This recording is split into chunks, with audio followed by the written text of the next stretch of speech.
Good afternoon. Today I'm answering again a question, this time Mimi's question. And Mimi asks, I'm reading it from the screen, why as awakening continues to deepen and integrate for most of us, it seems that there would still be personality material that would arise from time to time that could be flushed or tended to. Would you agree? Or is there another way of seeing this? What is your experience as awakening deepens and integrates? And then she added, an extreme example would be an awakened teacher who engages in sex with a student.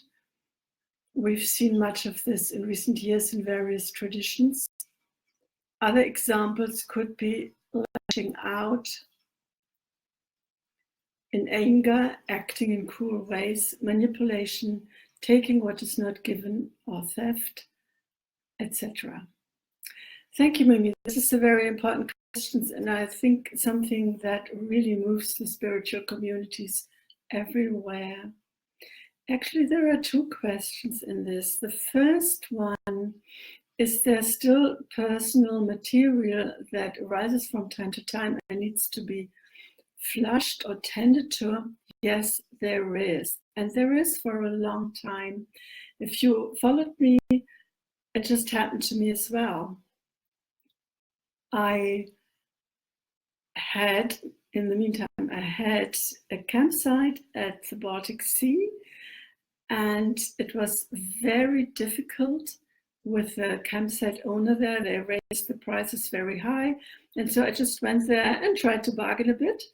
And she just yelled at me as if I was, and she said, we can't do that. I tried to prolong the contract, not just yearly, but for a longer time. So I would be sure, okay, this is the amount we pay.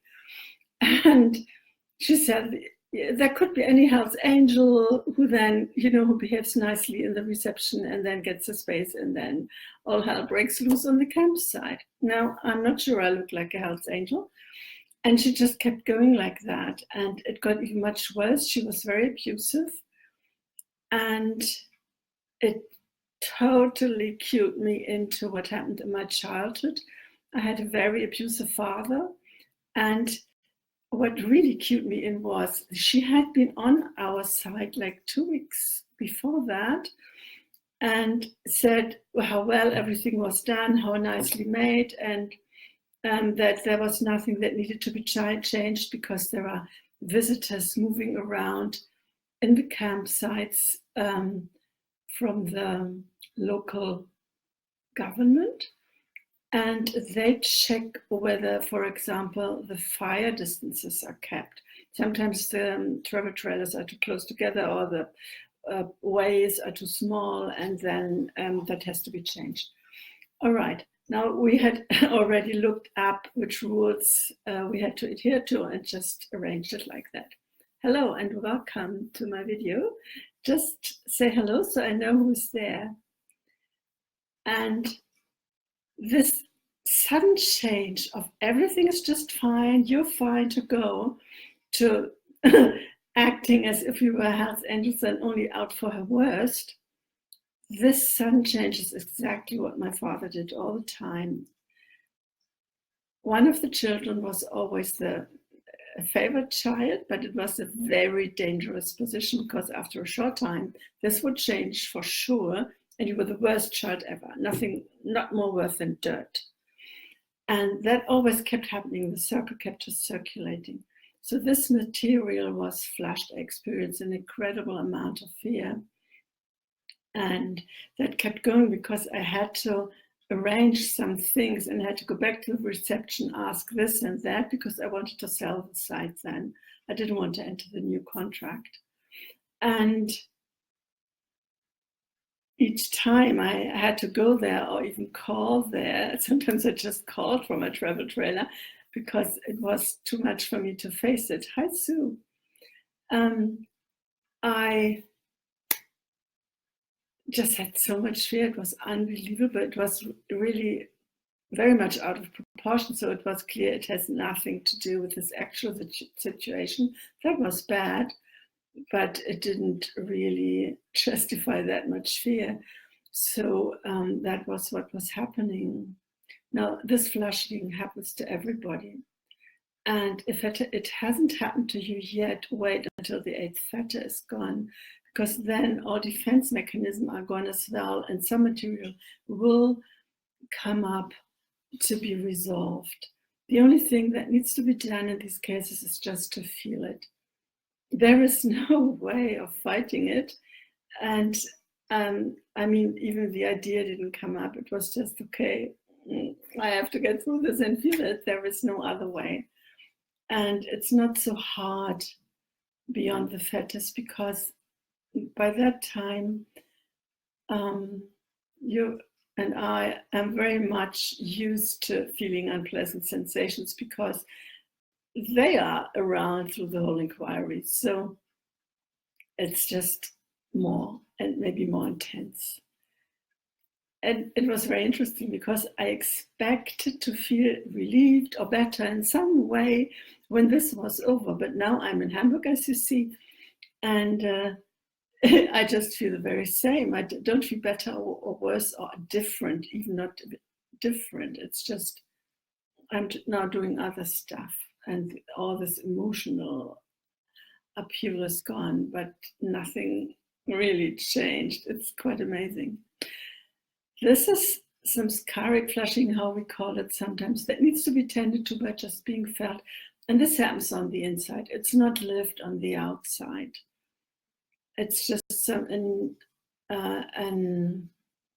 emotional process that usually is not acted upon. Well, this acting doesn't help anyway, so you'll know that then, and it just is felt, and that's it. It can be very exhausting, especially if it always comes up at night, as it did for me. But that's just how it is. There is nothing that can be done. A different topic is when an awakened teacher engages in sex with a student, or lashes out in anger, acts in cruel ways, manipulates, takes what's not given. This is the kind formulation for theft, etc. This is something totally different. In this case, this teacher actually hasn't reached full awakening, but he's in the leading edge.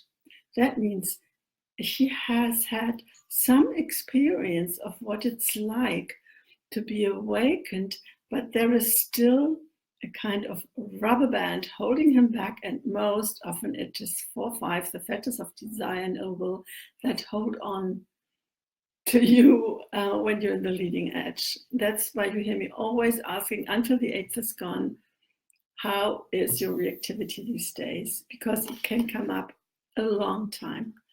I won't accuse anybody, because it really feels like you're awakened. I had the same.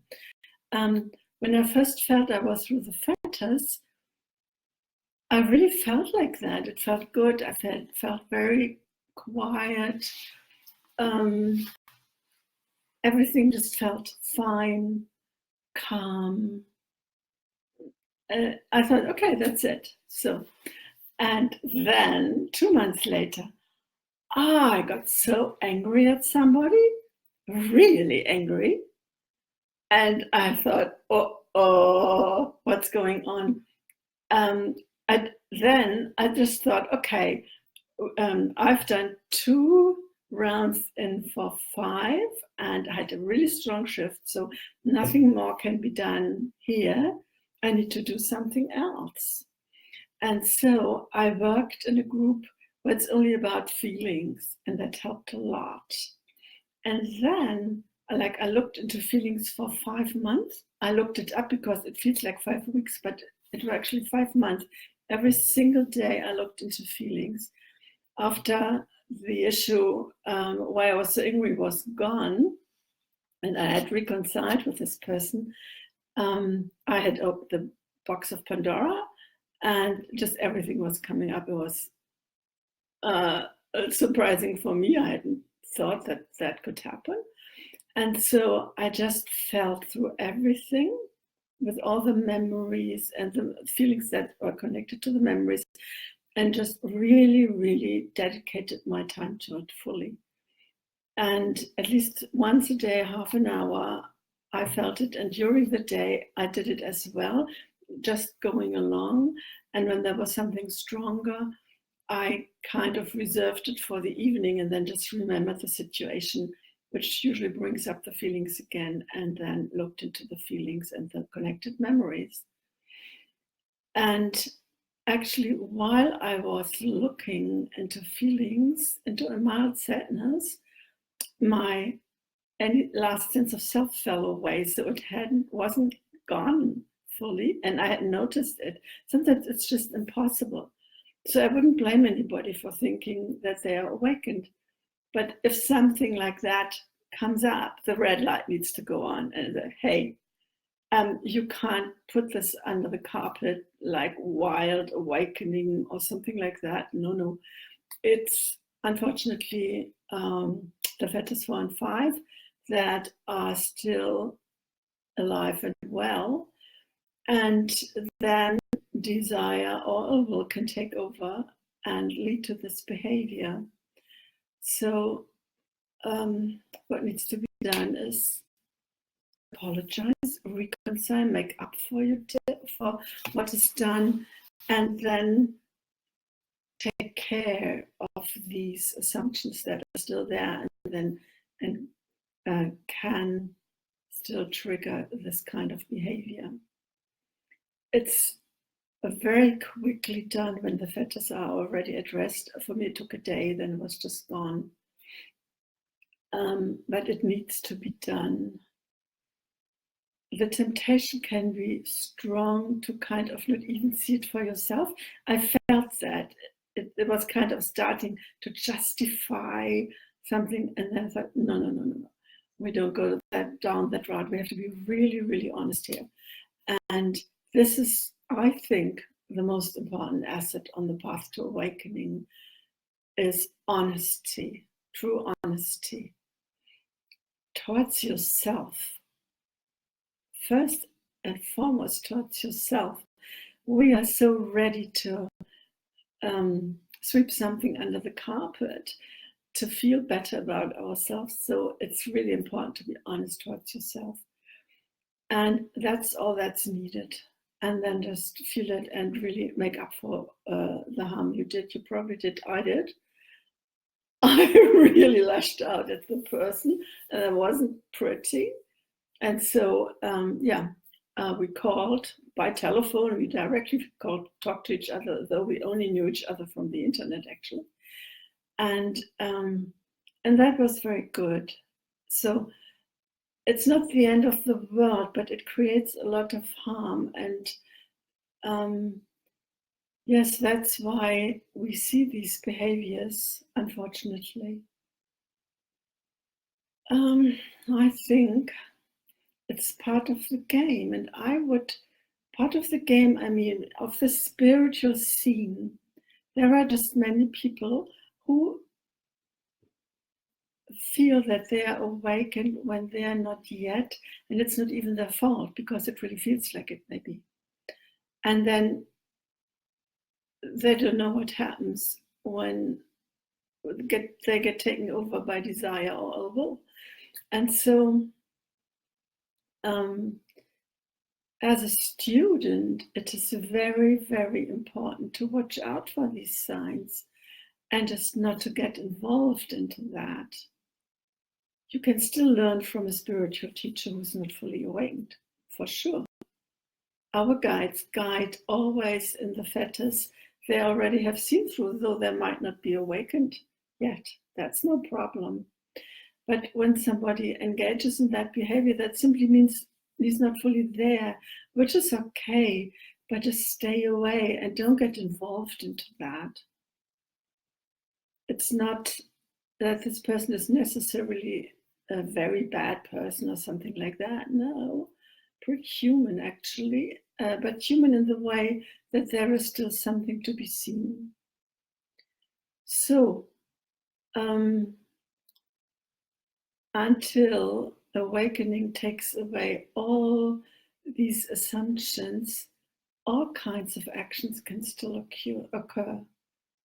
There is no safeguard against it. And I would suggest to really use your common sense of what's right and what's wrong. There are plenty of templates for that in every religion, in every Buddhism, in every kind of movement. There should be some ethical guidelines, and see whether they are kept and adhered to. Right now, an